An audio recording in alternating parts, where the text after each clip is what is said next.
Charlie Chaplin, le Kid, né en 1889. Leur acteur de père a filé quand ils étaient tout petits. Leur actrice de mère ne trouve pas de travail au music-hall, elle a de plus en plus de mal à chanter sur scène. Sa voix s'abîme, elle habite avec ses deux fils, Charles et son grand frère Sidney, dans des logements de plus en plus petits à Londres.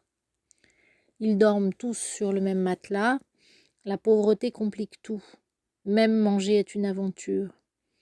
Pour aller demander le repas du soir aux œuvres de charité, l'un des garçons enfile les chaussures. Le lendemain, c'est l'autre qui s'y colle. Ils n'en ont qu'une paire pour deux.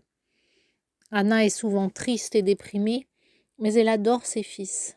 Quand elle est de bonne humeur, elle leur apprend à danser, chanter et faire le clown. Le petit Charlie est particulièrement doué. Il a remplacé sa mère sur scène un soir qu'elle n'arrivait plus à chanter. Il a sauté, dansé, imité les chanteurs à la mode. Et sa mère, toute la salle s'est écroulée de rire. Il avait 5 ans.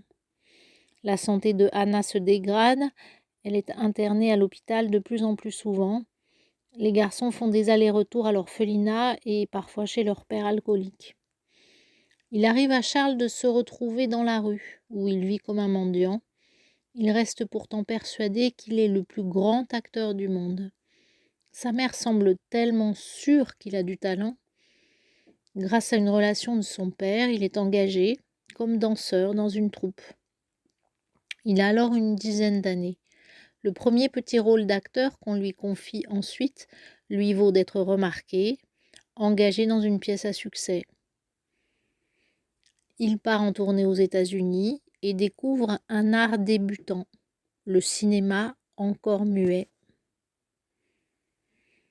Le créateur de Charlot est un travailleur acharné qui écrit ses scénarios, les tourne, les monte, compose ses musiques et très vite finance ses films.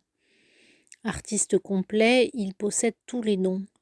Sa réussite est rapide et stupéfiante. À 26 ans, il est l'un des hommes les mieux payés du monde. Sa célébrité est immense, autant que son influence. Il n'oubliera jamais son enfance. Ses grands films comiques rendent justice à des héros pauvres et maltraités.